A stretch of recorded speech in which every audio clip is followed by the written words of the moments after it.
Hello, I'm Dwight Cliff Jr. here with Cliff and Cliff, and today I'm about to go over with you what it's like being 27 and owning a construction business.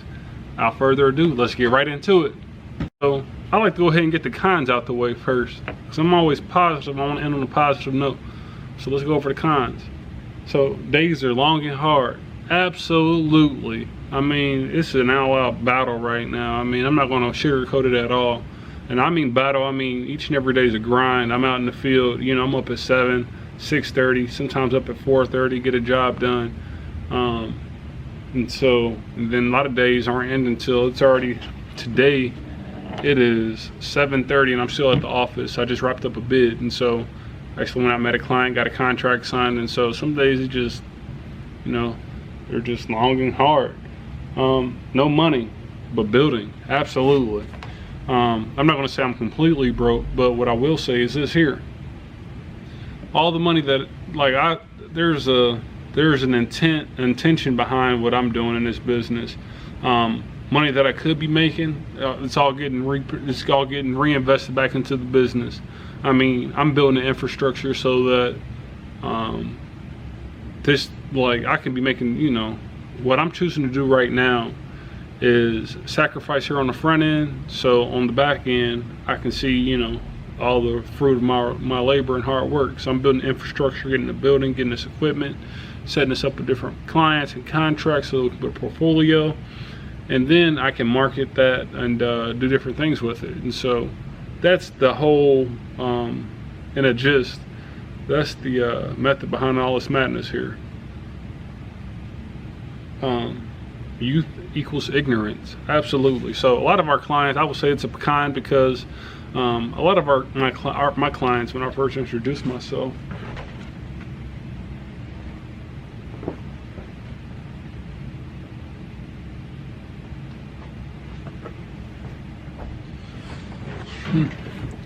so a lot of my clients, when they see me or meet me, a lot of my older clients, they definitely think that, okay, how's this young guy able to run this business, or how is he able to get things done? And so that's never the case. And so if there is a client like that, the benefit of us is that I got my dad in the business as well, and I can have him come in and sit in on a meeting if my client feels that I'm not cut out for the job. And so that's the benefit of it. That's the one, I guess, plus about the situation. But man, I will say that's a very rare opportunity. 99.9% of the time my client knows that I got what it takes for us to lead a project or to get things done, because, you know, clients are putting a lot of money on the line when they're getting these big projects done, putting 100,000, 50,000, 150,000, 200,000 down, 250,000, 300,000 down in the hands of a 27-year-old to get a project done. And so it takes a lot of faith and trust, and so that's something that I feel sometimes is a con, but, you know, my track record speaks for itself, and so that's something that you have to develop over time. Trial and error, that's definitely a con in this business here. Construction, marketing, you're not just a construction, you know, you're just not a builder. You know, you got to manage money, you got to manage finances, marketing, employees, technical work, running a business, understanding what KPIs, key performance indicators of your crews, your projects, make sure you're being profitable. And so make sure, how do I reach this kind of client in this market? You know, we want to be very strategic in how we move and how we, you know, land certain projects. And so all of it's a trial and error situation. If I hadn't, you know, at some point in time, man, I felt like with enough information and what we've been doing, we'll really be able to make some things happen later on. You know, once we're seasoned, I'm seasoned, you know, I'll have a lot of answers for answers I don't have right now. So a lot of it's just me filling it out, reading, understanding, talking with mentors, talking with other contractors, and figuring out what works and what doesn't work. That's important too. And sacrifice and fun, that's a major con. Being 27 in this business, there are a lot of nights, man, where I got a work ethic to where I don't mind sacrificing certain things, you know, going out and drinking. I don't drink much, but, you know, there's a time and place for everything. And so when others are going out and making things happen. I understand that, like, sometimes I don't even have the money to go out, and so that's just a sacrifice that I'm making right now, and I don't mind that at all, you know, because I know that it's all for the benefit of the business and my future family, my family now. So yeah, sacrificing, man, it's all a big sacrifice at 27, you know, playing the long game here. What's they call it? They call it delayed gratification. And so I hope it ain't too delayed. I know something's coming, something big's coming. So all right, I'm gonna flip this thing around and we'll get to our pros.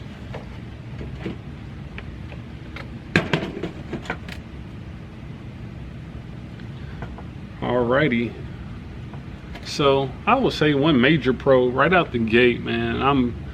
I love it. Head start. So where a lot of people are, you know, working a different job here, working a different job there, trying to figure things out, I found my purpose. You know, I found one part of my purpose at least, you know what I mean? And so I got a head start on all my competition. You know, the sooner y'all try to figure, people watching and say, y'all right here with me.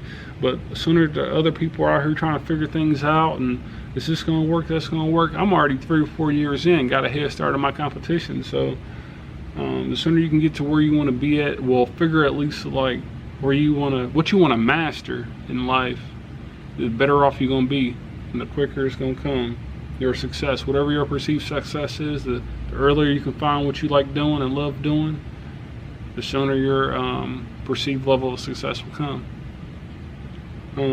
Input determines output. Being a business owner, you know, you put in what you get out, and that's every sense of the word. And I'm not only talking about in the field. You know, a lot of our work doesn't even happen out in the field. It happens on the back end, how we talk to clients, how we approach clients, how clients perceive us. That's a major point in this business, and you got to understand that. And I know that, you know, if I don't go work today, no money today. If I go out and work real hard and, you know, knocking on doors and making things happen, you know, input determines your output. I can't put it no more plain than that. No fear of being fired.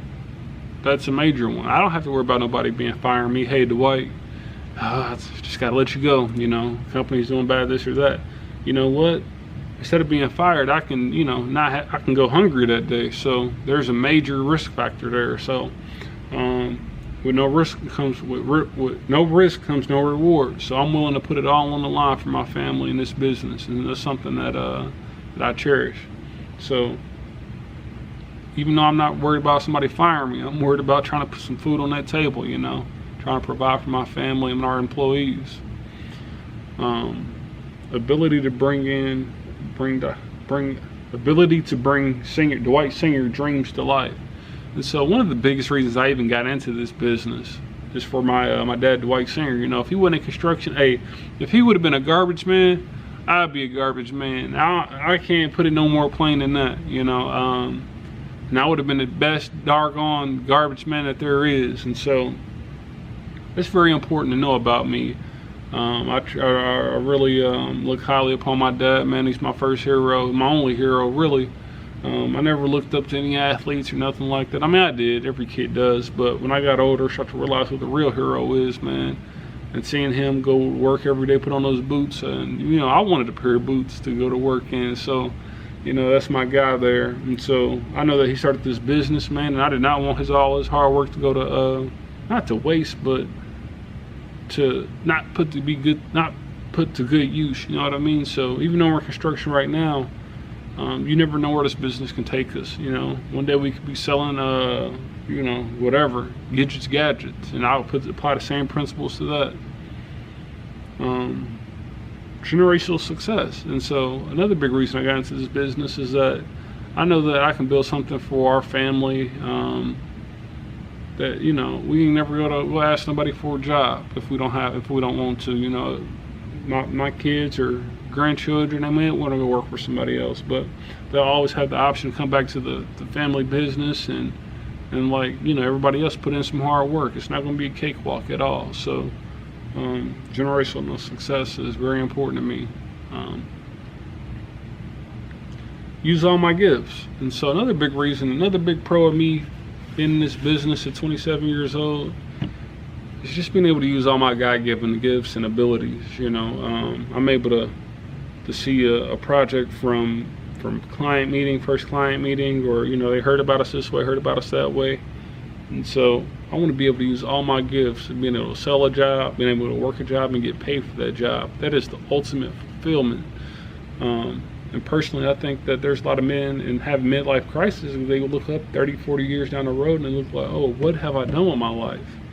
And so I would say if you can start a business and see things from beginning to end, that will tremendously help you out in your life. And so you'll feel like, not to get too deep here, but that's a major part of life. And so, yeah, I just went over all those things there, what it's like being 27 and in business, baby. It's only up from here. We're getting better each and every day as a team, personally, and the team's getting better, and so that's all we can hope for. Dwight Cliff Jr. Here with Cliff and Cliff, signing out. Peace.